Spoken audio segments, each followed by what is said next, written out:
सभी के बीच ही छोटे से बड़ी हुई हूँ। आप सभी को देख के, आप सभी को सीख के क्या उपदेश करूँ समझ नहीं आता, लेकिन फिर भी संत गुरुजनों से जो कुछ सीखी हूँ वही आप सबके बीच रखने का प्रयास कर रही हूँ। बोलिए सद्गुरुदेव की जय। वैराग्य जीवन को या साधु जीवन को त्याग मार्ग कहा जाता है और गृहस्थ जीवन को भोग मार्ग। लेकिन मेरी समझ से त्याग और भोग दोनों में से सिर्फ किसी एक को चुन पाना मुश्किल है। एक साधु भी अपने जीवन में भोग करता है और एक संसारी भी कुछ न कुछ उसमें भी त्याग की भावना होती है। स्तर अलग अलग है। एक साधु ऐसे देखने में ऊपरी स्तर में अगर हम देखें तो कुछ खास अंतर दिखाई नहीं देता हम में और आप में। हम भी कपड़े पहने हैं, आप भी कपड़े पहने हैं, आप भी 3 टाइम भोजन करते हैं, हम भी 3 टाइम भोजन करते हैं, आप भी घर में रहते हैं और हमारा घर आश्रम कहलाता है। ऊपरी स्तर से देखें तो कुछ खास अंतर नहीं है। तो अंतर किस में है? अंतर है मानसिक स्थिति में। एक साधु की मानसिक स्थिति ऐसी होती है कि संसार को भोगो लेकिन त्यागपूर्वक भोगो। साधु जीवन ऐसा है कि कभी सूखी रोटी मिल जाती है तो कभी 56 भोग। लेकिन एक साधु की मानसिक स्थिति ऐसी होती है कि वो ना 56 भोग को याद रखता है ना सूखी रोटी को, कि इस दिन सूखी रोटी खाए थे और इस दिन 56 भोग मिला था। हम संसार को भोगते हैं। एक साधु, एक संत संसार का उपभोग करता है लेकिन उसमें फंसता नहीं है, ऊपरी स्तर में समझ पूर्वक। यही अंतर है गृहस्थ जीवन में और साधु जीवन में। एक साखी में कहीं पढ़ी थी, त्याग करन है सबन को बचत ना कोई दिखाए, चाहे तजे दुख भोग के चाहे प्रथम हटाए। त्याग तो सबको करना है, अभी करे चाहे बाद में करे, क्योंकि मरने के बाद सब छूट जाएगा, ये हम सब जानते हैं। और इस चीज को जानना और इस समझ से पहले ही त्याग देना, यही वैराग्य जीवन है, यही अंतर है। हम सबका परम सौभाग्य है कि हम सब परम वैराग्यवान, त्यागमय जीवन जीने वाले हमारे परम पूज्य संकल्प साहिब जी की छत्र छाया में यहाँ बैठे हैं। पारा ज्ञान हमें मिला, इतना अच्छा संत समाज हमें मिला, ये हम सबका परम सौभाग्य है। मैं हमारे एक साहिब जी के बारे में आप सबको बताना चाहूँगी। मुझे भी अभी अभी पता चला, हमारे गुरु सदाय साहेब बड़े गजब के संत हैं भाई। अभी हमारी साहिब जी बता रही थी, क्योंकि साधु जीवन है और संतों का काम है, तो ऐसे भ्रमण करते हुए और सत्संग कार्यक्रम देते हुए हमारा आधा समय गुजर जाता है। क्योंकि संतों को आप सभी श्रद्धा से कुछ धन द्रव्य इत्यादि चढ़ाते हैं।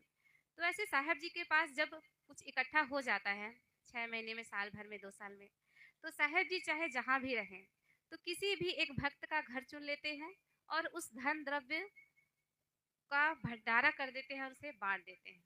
ऐसे हमारे गुरु सदाय साहेब हैं, ऐसा त्याग में जीवन उनका। और जोरदार तालियां हो जाए साहेब जी के लिए। और हमारे संकल्प साहेब जी के बारे में क्या ही बताना, आप सब तो शुरू से देख रहे हैं उनको। हमारे साहेब जी इतने सहज और सामान्य दिखते हैं। ऐसा नहीं है कि उनके पास कुछ नहीं है, उनका शौक है फकीरी जीवन, फक्कड़ फकीरी, फकीरी जीवन चुने हैं और उसे बखूबी जी भी रहे हैं। हमारे साहेब के पास भी, क्योंकि इतना बड़ा भक्त समाज है जो उनको बहुत मानते हैं भगवान की तरह, तो उनको भी चढ़ोतरी चढ़ती है।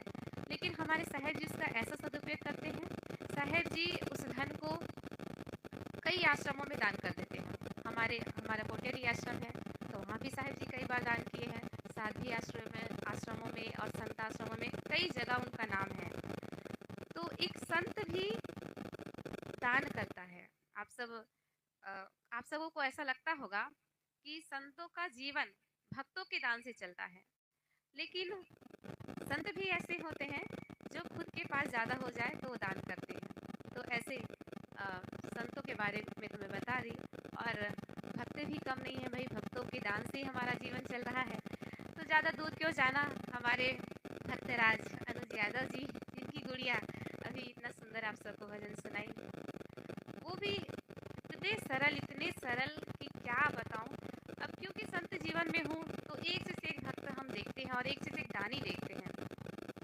ऐसे ऐसे भी दानी हैं जो 5,000 और 10,000 भी दान करते हैं ना, तो उनको ऐसा लगता है कि मैं 10,000 दिया, लेकिन वो इतने सरल भक्त हैं कि मुझे ऐसा नहीं लगता कि वो यहाँ खड़े होकर आप सब में से किसी को खुद से बताए होंगे कि ये यहाँ से यहाँ तक मेरा एरिया है और इतना को मैं दान किया हूँ। बताए हैं क्या खुद से? नहीं बताए है ना। ये समझ कहाँ से मिली, ये सीख कहाँ से मिली बताइए। ये सीख और ये समझ देने वाले हैं हमारे परम पूज्य, हमारे सदगुरु संकल्प साहेब जी। उन्हीं की कृपा दृष्टि, उन्हीं की सीख और उन्हीं की समझ से आज हमारा जीवन इतना अच्छा बन पाया है। साहेब जी के प्रति जितना भी मैं धन्यवाद और आभार दूं वो कम ही है। तो साहेब जी के चरणों में आभार या धन्यवाद या प्रार्थना स्वरूप जो भी समझे, एक भजन, छोटा सा भजन मैं साहेब जी के चरणों में समर्पित करना चाहती हूँ। बोलिए सदगुरुदेव की जय।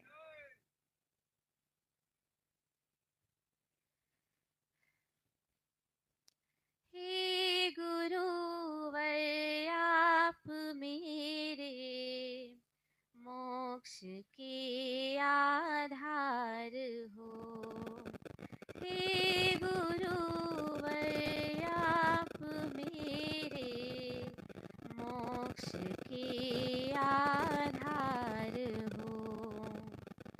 आप नहीं, आप सागर, आप ही पतवार हो।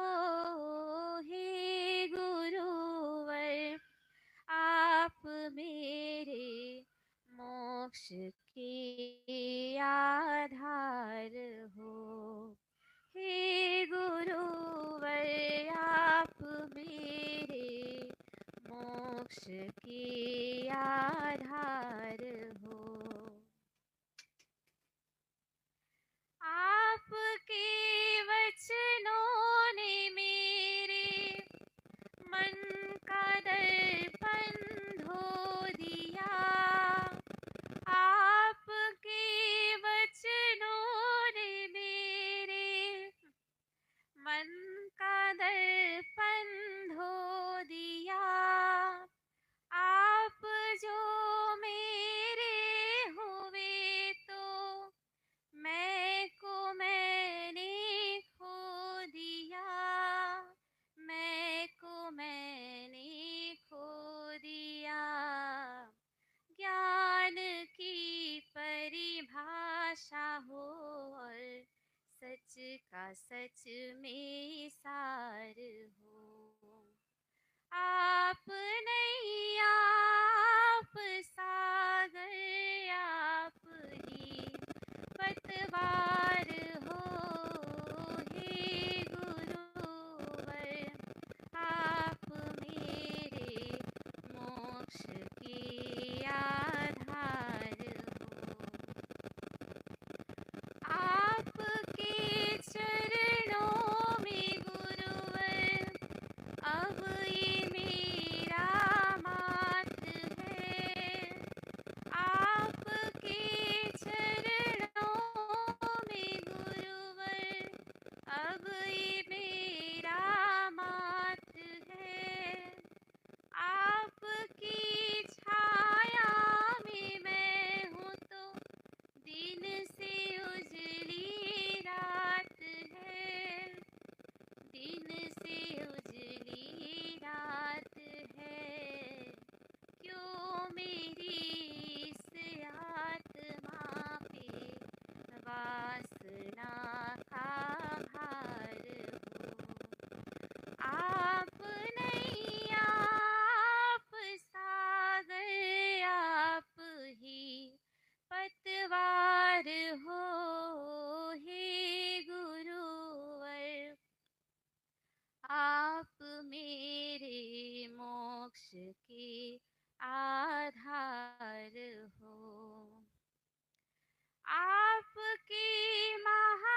के आधार हो।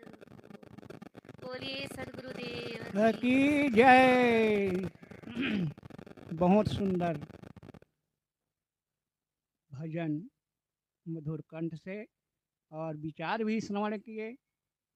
उन्होंने कहा त्याग, वास्तव में हर मनुष्य को त्याग करने की ज़रूरत है और भोग भी ज़रूरत है। हम लोग भी जो खाते पीते वो एक प्रकार के भोग है।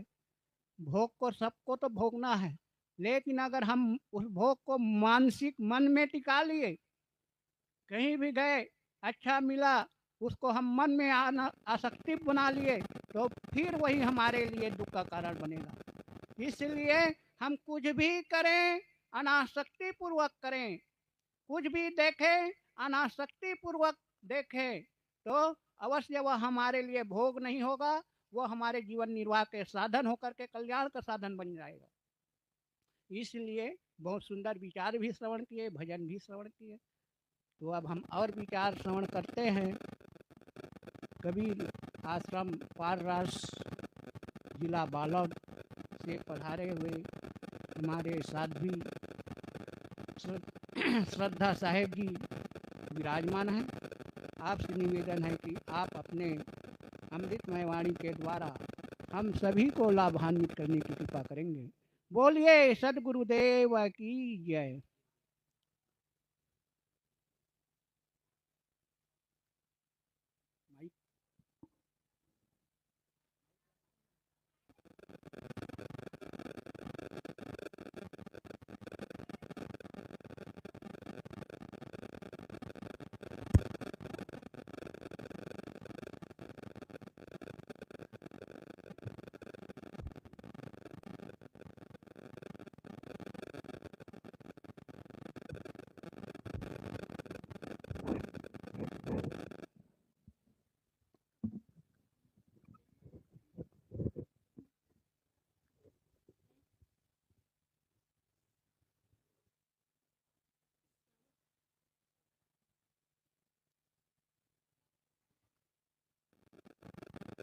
बोलिए सदगुरुदेव की जय।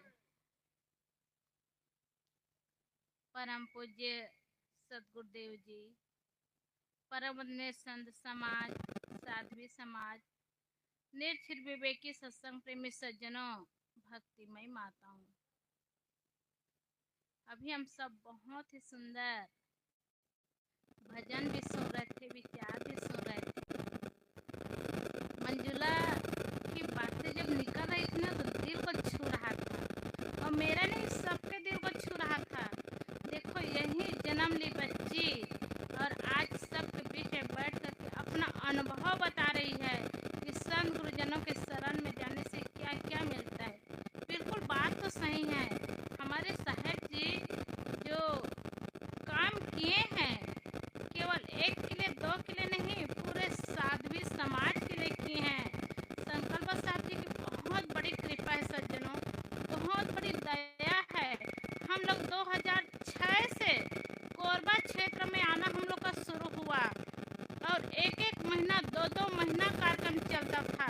अभी 5-6 साल से जब से कोरोना हुआ तब से आना नहीं हुआ, बाकी हर साल आना होता था और गांव कार्यक्रम होता था। साहब जी की इतनी दया, कई बार मेहनत करते थे। 3 बार जिस घर में कार्यक्रम होता था ना, 3 बार उस घर में जाना होता था और साइकिल में जाना होता था। इतना मेहनत करते थे और मेहनत करके हम लोग को मंच में बिठाते थे। मैं तो सज्जनों कई बार कहती हूँ, साहब जी हम लोग बोलना सीखे ना तो आपकी दया है, आपकी दया से हम लोग बोलना सीखे हैं। और तब से अब तक याद आती है कि साहब जी की कितनी बड़ी कृपा है।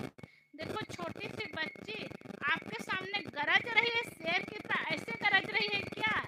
ऐसे संत गुरुजन मिले हैं, उनकी दया से ये शब्दों का उपयोग भी कर रही है, और हम लोग को भी जो ज्ञान मिला है संत गुरुजनों की कृपा है। और केवल बोलना ही नहीं सीखा है, बताया ना उनका अनुभव। केवल साहब जी का ही अनुभव नहीं है,